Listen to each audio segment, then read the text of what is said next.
Hey,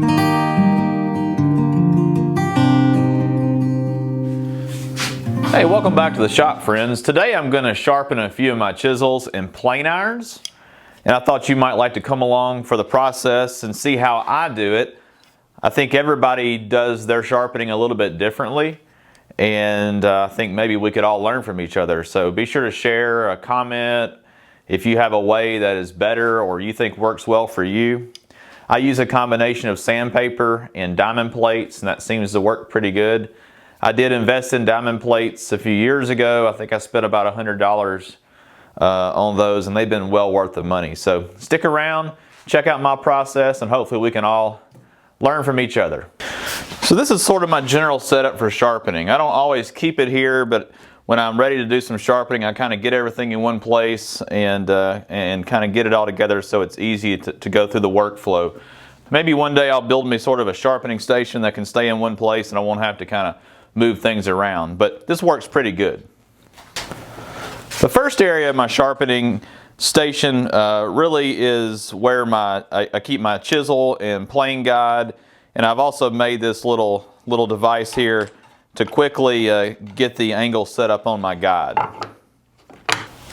This area here is just a scrap piece of granite that I was given, and I put a piece of sandpaper here. If I need to do a lot of material removal, I'll put a piece of sandpaper or maybe multiple pieces of sandpaper and use that to go ahead and get the majority of the work done. This is much faster than using the diamond plates. The third area of my sharpening station is my diamond plates and strop.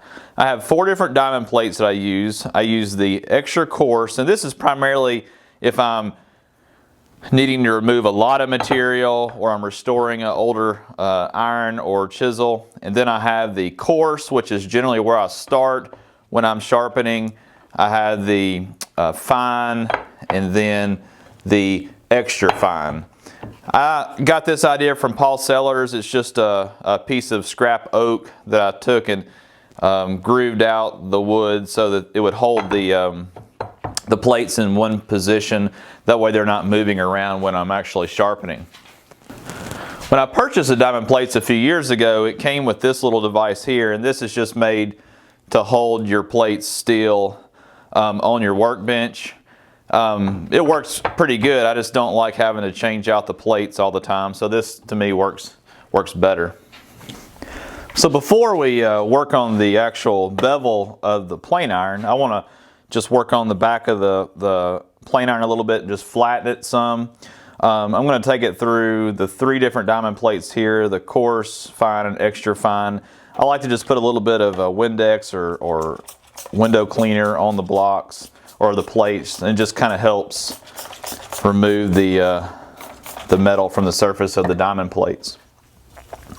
When you get a new plane iron, oftentimes the back is not very flat, and I was fairly disappointed with the flatness of the new Stanley number 4 plane iron, and I still haven't gotten it completely flat, and I've got hours of time in flattening it, but eventually it'll get perfectly flat and it'll make the cutting edge even that much sharper. So let's go ahead and start flattening. I'm just going to work my way down each one of the plates and flatten and polish, and then we'll move on to the bevel.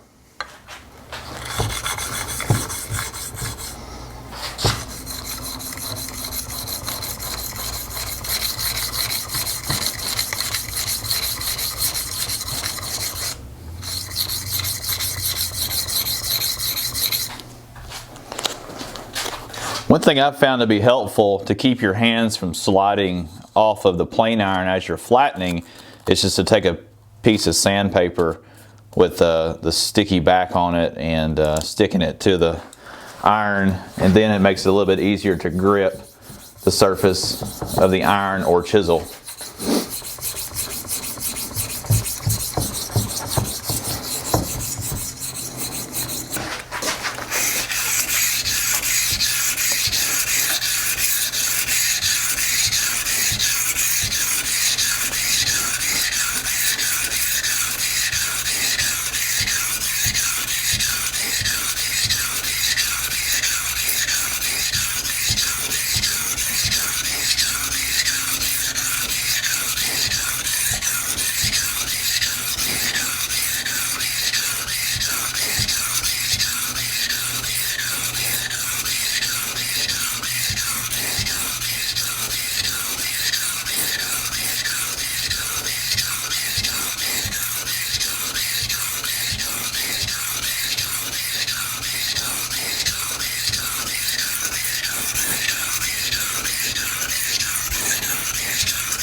Okay, so that was 220 grit sandpaper that we just used. I don't know how well you can see on camera, but we got we're fairly flat there. We're not perfect. We've got a little bit of, just a little bit of rust there still at the very edge. Let's go ahead and take it through the rest of the grits and we'll see how polished we can get it today.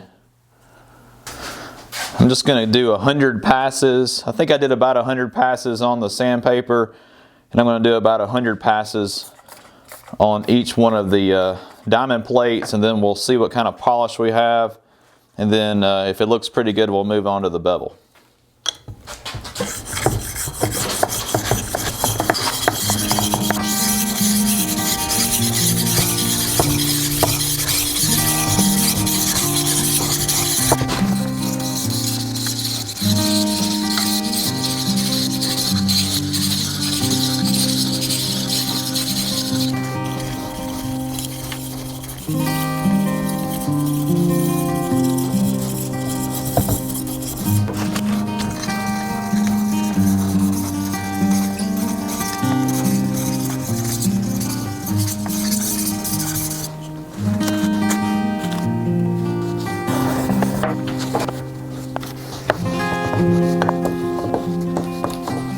I'm fairly happy with the polish on the back of the iron. It's still not perfectly flat as I would like it, but every time I go through the process, it's going to continue to get flatter every time, and eventually we'll have a perfectly flat back to the plane iron. Ideally, the angle of the back and the angle of the bevel would meet perfectly. Okay, let's go ahead and take our plane iron and load it into our honing guide and start working on the bevel. So I've been using 30 degrees for most of my tools, but I also made a block for the 25 degrees as well. I think what I may do in addition is actually add a few more of these blocks to use for micro bevels. So the main bevel may be 30 degrees or 25 degrees, but then I could add, say, like a 15 degree micro bevel to the iron as well, or the chisel. So you want the honing guide to be perfectly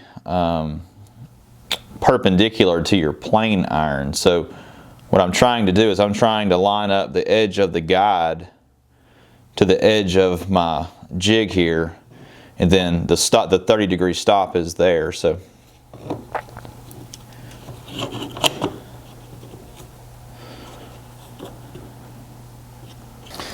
let me bring in just a little bit closer so it's easier to see. Hopefully you can see now that the bevel of the iron is up against my block, and then the edge of the honing guide is against the edge of my jig, and that gives me the correct angle for 30 degrees when rolling it on the sandpaper and the diamond stones. I've got everything tightened down so it won't move while we're working. One word of advice before you start using your honing guide is to be sure to put a little bit of oil on the roller. I'll tell you, I learned the hard way. I had this older honing guide that I found on Amazon, really cheap actually. I think it was like $12, and it actually worked really good. But I was sharpening a chisel one day, and the roller was stuck, and it actually flattened out the portion of the roller. I don't know how well you can see it on the camera, but pretty much ruined it unless I can find another roller. But I did upgrade to the Veritas earlier this year, which is a really nice honing guide. It's just frustrating that the jig that comes with it is difficult to use. But now that I've got these little blocks set that I showed you, I think it should make it a lot easier. Okay, same process as with the back of the plane iron. We're going to go ahead and go through each grit with the bevel.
Okay, hopefully you can see the bevel that we've actually put on the iron. I can tell you that in the past I've been putting the bevel on, I believe, not completely square to the edge of the plane. This is the first time I've used the blocks that I showed you to get the angle, so we've actually put a little bit of a new bevel on the plane. The shiny part is the new one, the other one is the old one. So I'm not going to completely re-bevel the whole iron today.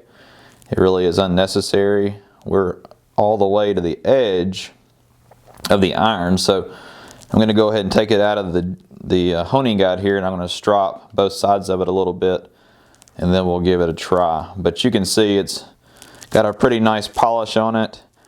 Each time we sharpen, we'll work our way and we'll eventually have a completely new bevel.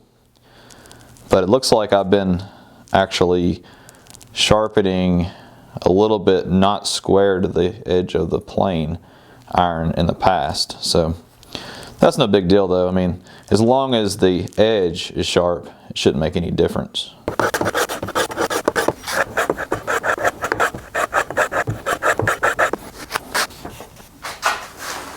All right, let's see how we did.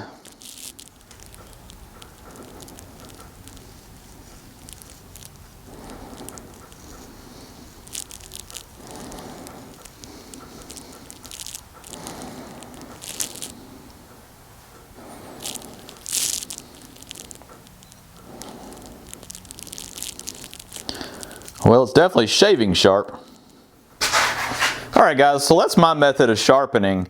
I'm not saying this is the right way to do it. This is just the way that I have become accustomed to doing it. I think the most difficult part of the whole thing is to actually getting your iron in your jig or your honing guide and then moving through the process. A lot of people do this by hand and don't use a honing guide, and that's totally fine. I just found that I get more consistent results when I use a honing guide.